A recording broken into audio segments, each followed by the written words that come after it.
Okay, well, that makes it cool and cozy. So I'm Cindy Johnson, and I'm the publisher for Cool Titles.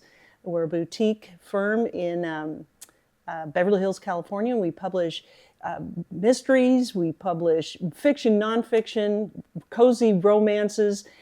You got it, that's what we publish. But today, our very first inaugural cozy conversation is with one of our authors who is a multi-award winning author, Lisa Wysocky. Welcome, Lisa. Hi, thanks for having me. Yeah, I've known you a long time. A long time. Long time. Longer than we want to mention. We won't talk about that. Lisa, tell us a little bit about your equestrian series, which we have here. She's working on number 6, and you know I'm on you about this. Like, I know. When are we going to get number 6? Well, over the summer. Okay, over the summer. Over the summer. Yeah. Kat Enright's the main character in the series, and she just popped into my head one night, I don't know, in 1992 maybe. Whoa. And so she just started speaking to me, and that sounds strange, but I know a lot of authors talk about their characters. Sure. And so we just developed this series of books. I say we because Kat is a co-collaborator in the series as far as I'm concerned. And she is introverted. She is a little bit angry sometimes. She's Irish. She lives in Tennessee. She has a horse training business. Well, and she has a propensity for finding dead bodies. Hello. Yes. So, yeah. Yeah. So she Which makes it fun, though. It does. And so she doesn't really know what to do with all of this. And she doesn't have a lot of family. So she makes family out of these very eclectic friends that she has gathered around her. And including a horse that is possibly psychic. We don't know. Yeah, we're not sure, but we don't yeah. know. So Kat and Sally Blue, the horse, and Bubba, the juvenile delinquent, and Agnes, the 70-year-old ex-cheerleader. With what color hair? Blue, like electric blue. Yes, and with her own bodyguard, by the way. Yes, who's 7 feet tall. Yeah. And we have a teenager with a trust fund, and so it's just a fun series of just interesting people. It's set in Tennessee, and anytime you set something in the South, that's amazing, and you can really have a lot of license for humor in the South, and so we go with that a little bit too. Tell me then just a little bit about Kat Enright. You've mentioned she's shy, but also she gets herself into these predicaments. She does. She's so loyal to her families, and she thinks it's black or white. There's no gray area for her. So something's either right or it's wrong. And if she sees an injustice, she just feels compelled to go in there and straighten that out. Yeah. So she's going to go try to find the murderer, or she's going to try and clear her friend of, being the murderer. And in the middle of all of that, she gets herself in some pretty unusual predicaments. Okay, so some people might be wondering. So you'll notice, everybody, each of these books says equation. So now we've got equation and equestrian. Is there a connection here or not? No.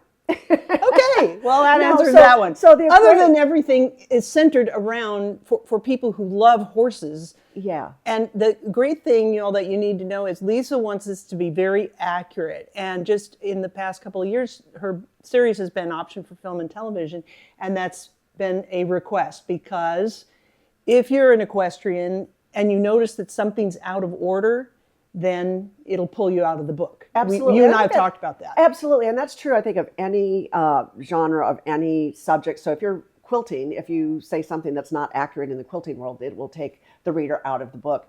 And I like that you, as my editor, are not a horse person. Because I'm even a member of Cowboy Lawyers, but I will say I'm greenhorn cowboy. There you go. Yeah, there you go. But you pull out some things like I might talk about Kat trotting a horse over a ground pole, and you'll come back with your edit. Oh yeah, we talked What's about a ground pole? Yep. And so then I think, okay, well maybe the average reader isn't going to know what a ground pole is. And so I can put in a sentence about that. Nothing too long for the horse people. We don't want to bore them, but we want to, keep things clear. Right. So that's really helpful. Well, and I know our producer's here, so I'm going to ask Julia if she can find your latest book, actually, which is a co-write with a fictional character. So it's a co-write with Kat Enright called Lead Ropes, Don't Lead Horses. So maybe, Julia, if you can find that and bring it and hand it to me. Being an editor yourself and being an incredible editor, how does that inform you being an author? I think I go through and do pre-edits more than maybe another author might. I think when I'm writing, I write it as correctly as possible the first time because I know that somebody like you is going to have to go back and fix it, and that's not right. I mean, an author should always turn in their best work. So I'm always thinking, how are we going to fact check this? Because sometimes my character might say a word or might say a phrase, and I'm thinking, okay, there's 18 different ways to spell this or to use this, so then maybe we should use something else. Well, and also because your mysteries involve the police, you've even interviewed the local sheriff. Oh, right? absolutely. For Cheatham County. Yeah, absolutely. It's we're in Cheatham County, Tennessee, which is outside of Nashville, and the former sheriff is a friend of mine, Mike Breedlove. He's amazing. He's also a former FBI agent or a TBI agent, and so he's been so gracious about. Oh, now TBI, just so Tennessee Bureau of Investigation. Yeah, TBI. And so he's been so gracious about not just me, but all the mystery authors in Tennessee being able to contact him and say, hey, is this correct? Is this correct? And then I also have a friend in Nashville who's a police officer, and I can go to him and say, hey, what would you do in this situation? Or if somebody's sitting in the back of your patrol car, what are they going to experience? Okay. So you want to make it as real as possible. Yeah. Even though it's fiction, it has to be factual. Right. Well, what's your favorite poison, if you will, or murder scenario so far? I like pomegranate. Okay. So a lot. You'll have to get the book. Pomegranate can cause some serious things if you OD on it. And is that one of the things that you've talked to the sheriff about? Is some of these different poisons or? I get a lot of that. I go to a lot of mystery conferences. And we always have, a session on how to kill somebody with something underneath your kitchen sink, things like that. Or how to get rid of a dead body. How to get rid of a dead body. Yeah. How to kill somebody with things you can find in the grocery section, in the produce section of your grocery store. It's getting a little dark right now. I just want to say this conversation because, she is staying at our house. Sisters in Crime. Sisters in Crime. It's a great organization for readers and writers, and they have all these educational seminars, and that's where I pick up a lot of that. Is it only women? It says sisters. No, so it's men and women. Mr. Sisters. We have Mr. Sisters. That's funny. Yes. Okay, Mr. Sisters. Mr. Sisters. I've asked you this before. Do you have a lot of people asking you that if they could be the murderer? Oh, yes. I am so fortunate to be able to be part of the Horse Radio Network, and it's a series of podcasts, and I host a podcast called Celebs with Horses, but I also co-host as a fill-in a podcast called Horses in the Morning. And their other co-host, Jamie Jennings, had asked to be the murderer in one of the books. And so you and I talked about this, whether that was a good thing or not, and whether the legal aspects of that and that might sully her reputation. And so we talked about that. And what did she say? She wanted it. And her regular co-host, Glenn Hebert, who founded the Horse Radio Network, he wanted it. Just so our viewers know, what is a cozy mystery and sort of what is its opposite in the mystery thriller death world of writing books? Yeah, so cozies are like your Agatha Christie. So it's typically set in a small town. Sex, drugs, and violence are off the page if they take place at all. Usually there's an eclectic cast of side characters, and it's just a fun, simple, easy, slightly humorous read where the reader can put the puzzle together. Sort of like Murder, She Wrote. Yes. And Angela Lansbury. Yes. Some of you may have seen that, younger viewers, Nick at Night. Yeah. But there are a lot of BritBox maybe comparisons as well. Yeah, some things on PBS. Tea Garden, just trying to, Tea Garden, so people understand that, in fact, what's interesting is your books were approved by the Women's Choice Awards. And what that means is these are mothers who select books like yours as books that are appropriate for their children. So while someone dies, like you said, we're not going to get really gory details. Right. One interesting aspect, if any of you get to the back of these books, Kat has a special recipe. Yes. And what is that, and why does she like to make this special? When I was growing up, the mystery genre of the day, they always included a cast of characters in the front.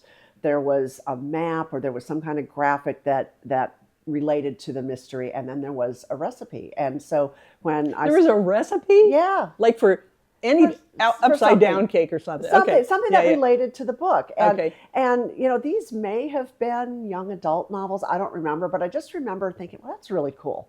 And so I don't cook. I mean, that's the thing. And my character Kat doesn't cook either. But there's always a recipe that relates to the book. It might be something that she had at a restaurant, or it might be something that a friend of hers made, or maybe she even made it, And I think it's kind of fun. I have so many readers who tell me that they've tried the recipes and that they love that part of it, and it Okay. brings them closer to the character. Now, as far as marketing, do you mind talking a little bit about that? Because if we have any authors or potential authors out there, one thing, in addition to what I mentioned earlier about the book that Lisa wrote with her fictional character, you also have a website for Cat Enright. So why don't you talk a Well, we little have a bit Facebook page. Oh, excuse me, I meant to say Facebook. Yeah, we have a page, Facebook yes. page, Cat Enright Mystery Woman. And so Kat and her cast of characters post on that Facebook page and interact with the readers and the fans. So that's kind of fun. I want to talk a little bit about Sally Blue, because our horse lovers out there, appreciate Yeah. you. And so tell us about what kind of a horse she is. So Sally is a young Appaloosa mare. Appaloosas is a Western type breed, mostly that has spots on their body and their coat pattern. And horse people know that mares can be very intuitive, some mares. And some mares, A mare is a female horse. Yes, a female horse. Thank you for that, Ms. Editor. You're welcome. Thank you. I've learned a lot lately. Knowing that a mare can be intuitive, you can take it just a little bit farther and say, well, maybe she's psychic, And if you look at it this way, a horse spends their lifetime just studying a person. They study people, and their safety depends on it. Humans are predators, horses are prey. So a prey animal has to study their environment. So they know more about us than we know about ourselves. And so Sally Blue kind of studies that. But there have been times when she's maybe communicated with her owner, Agnes, who lives in Louisville, just through, I don't know how that works, but Agnes seems to get messages from Sally sometimes. Sally seems to give some clues. If you kind of look toward the end of the book, Sally has some odd behavior that may or may not lead somebody to the killer or to a body. So we have to kind of figure that out. Part of what you do, you work with horses as when you're not an author, and you just mentioned that horses can be very intuitive and they're always reading you. They're the prey, they're the hunted.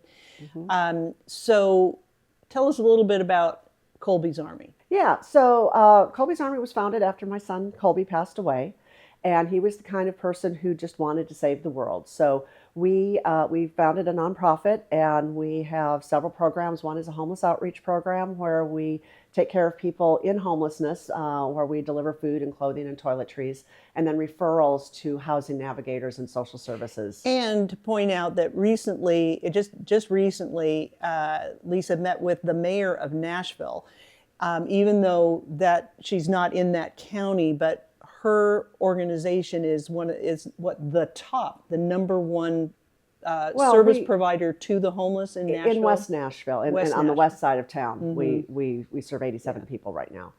And but that part of the mission with Colby's Army, at least in terms of working with horses.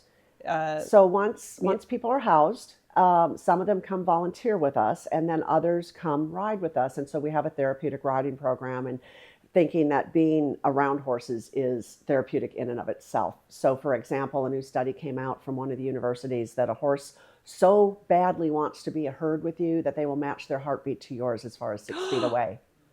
Is that not amazing? Oh my gosh. Yeah, they just want to be part of your herd. And so in terms of someone who doesn't ride a lot or has always wanted to ride, I mean, you've helped me with the rides I've gone on, here in Los Angeles. That's a part of it, is I need to calm down because the horse is going to reflect. Yes. The horse is going to reflect your internal thoughts and feelings. It's kind of like amazing that an animal can read you. I know. A huge animal can read you that well. That you'll have that kind of a... But just think, every 5 seconds a horse is thinking, am I safe? So that's how they think. That's their life. Yeah. You know. So that's Right. that's going to be your guide to your emotions. Right. Okay, so we've been talking a mile a minute, and not allowing our producer, Julia, to hand me Lisa's latest book. So thank you, Julia. This is great. This is the latest one. It's Lead Ropes, Don't Lead Horses, and 49 Other Thoughts for Horse Lovers. Now, note, it's written by a fictional character, and I can't believe you gave her top billing, but okay. And also Lisa Wysocky. Why don't you, before we say goodbye to our viewers, just tell us a little bit about this latest book, which we can find. You can find all Cool Titles books actually online everywhere, but also at our cooltitlesbooks.com website. So, Lisa, tell us about your book. Well, this was your idea to do. Oh, that's right, it was. Yeah, this was your idea. Take credit, Cindy. Yeah. It was a tough book to write because it was hard to get the kind of snarky, funny, humorous tone of Kat Enright married with factual information about horses, horse behavior, horse training, Well, here, horse thought and behavior. I want to read it. And so it took a little bit, but there's some backstory about Kat and some of her characters in there that relate to factual things about horses. And then there's some interesting things about how horses see, how horses hear things differently than humans do, why horses behave the way they do. Well, and here's an interesting one. I just opened it up. Horses have preferences as to the texture of their feed. Yeah. I mean, it isn't all feed just like the same? No, just Well, is your there food you all go. the same? Okay, I don't know. Your food's different. Well, that's true. Yeah. So there's all different kinds of information here about horses and horse behavior, and it's written from Kat's perspective with my help. And Yes, she does acknowledge you. She does. I thought it was really nice. Thank you so much, everybody, for joining us for our first ever Cool Titles, Cool Conversations with our author, Lisa Wysocky. Oh, and I guess also Kat Enright, although I don't think I have a contract with her. No. Boom.